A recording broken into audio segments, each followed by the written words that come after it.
ba ang area or dili before mo dool. Kay lisod na nga maapil mo din na. Number 1 nga priority nato in checking for safety. Unang-una sarili nyo. Is it safe sa ako ano mo tabang or dili? Next, pagtabang nimo, is it safe sa pasyente nga diri na ako siya atimanon or dili? Ikatulo, ang bystander. Okay lang ba nga naadri ang mga bystander or dapat sila maghawa? So priority nimo imong sarili, ikaduha ang pasyente, ikatulo ang bystanders. Okay? Next, sir, sino sunod mong gusto mag-answer ng question? Sige, ikatulo, dira tapad. Next question. Sige, sir, anong sagot mo dyan? The following are condition wherein lone first aider will initiate call first, except.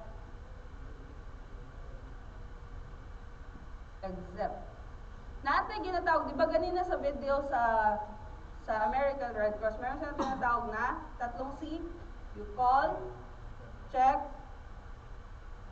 call, care. So, yon.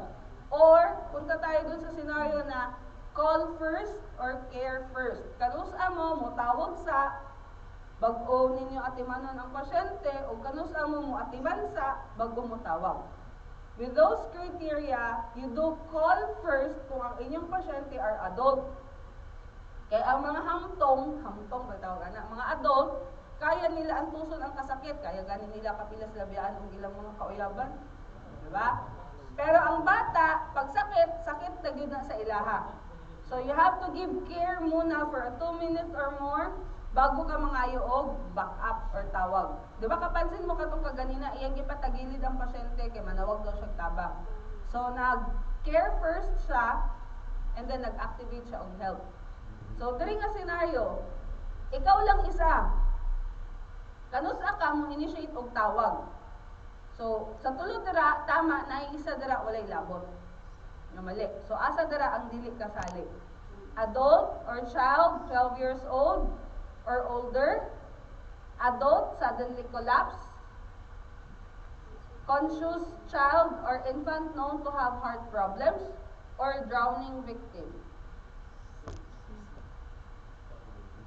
Sigurado?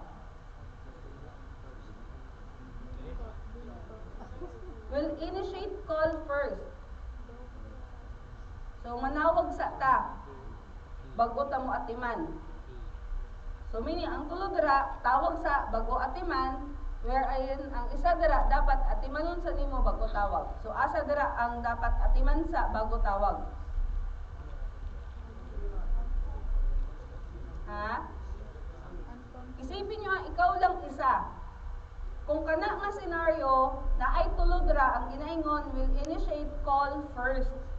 Except ang isa dira dapat muhatag sa kag care bago ka manayo og tabang. Si Ma'am si. Okay? For me si. Letter B kay sir sa likod. What about the others?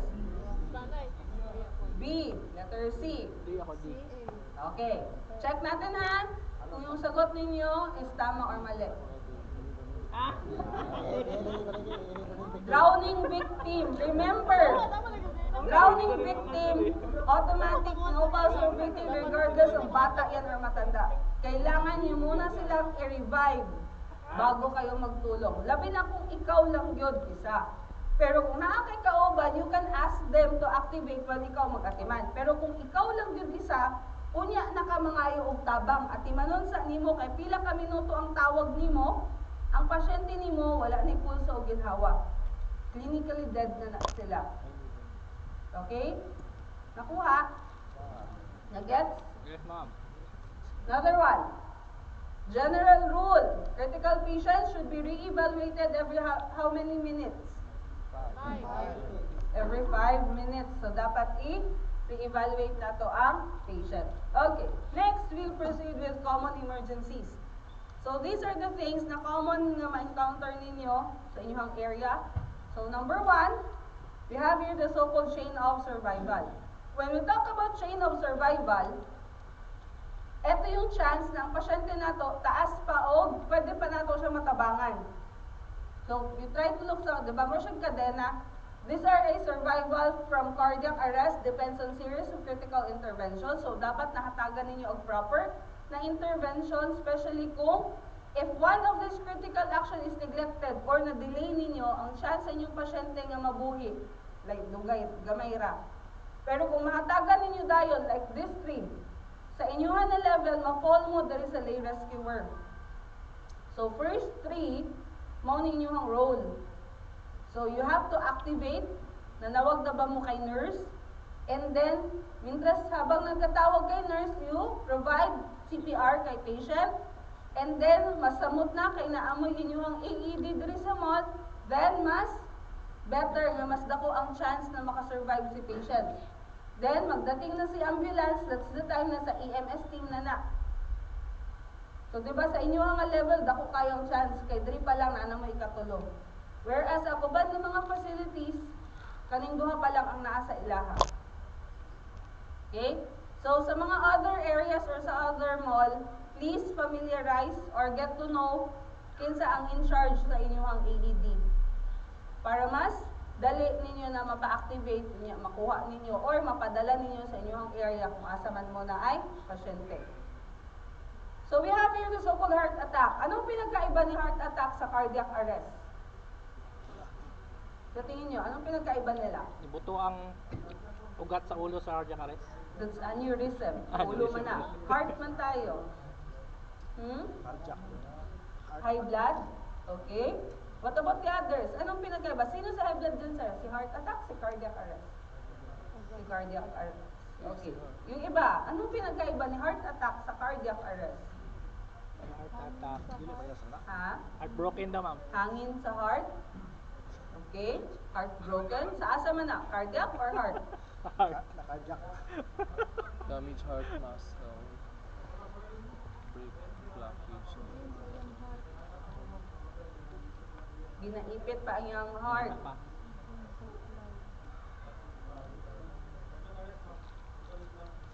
Totally stop. Okay. We have here definition sa heart attack. Sa medical term, mas ginatawag siya nga MI or myocardial infarction. So diri sa heart attack, ang nahitabo, ang oxygen and blood na supply sa iyang heart is being reduced tungod kay naay damage sa imong muscle sa heart. So this is your heart, ang muscle sa imong heart sa gawas. You try to observe kani siya nga mga kaugatan dere, anya ang nahitabo na ay nagbara. Mao na katong pangutana ni sir, kaysa to nangutana katong lapot ang dugo, katong naay dugo magatibugol, ingon ana. So tungod sa nagalapot ang imong dugo plus ang mga bisyo nimo sa yosi diri, yosi dito, tagay diri, tagay dito, kaon og mga bawal nga lami dito ana. So ang mahitabo may mga cholesterol ug uban pa. So ang mahitabo magbara na siya diri sa ugat, so ang katong dugo nga mosulod dili na makasulod. Diba? So, ang mahitabo, kaninga portion diri, maghinay-hinay na siya kaitong kay tungod, wala na'y dugo nga nakasulod tungod kay nagbara. And that is what we call myocardial infarction.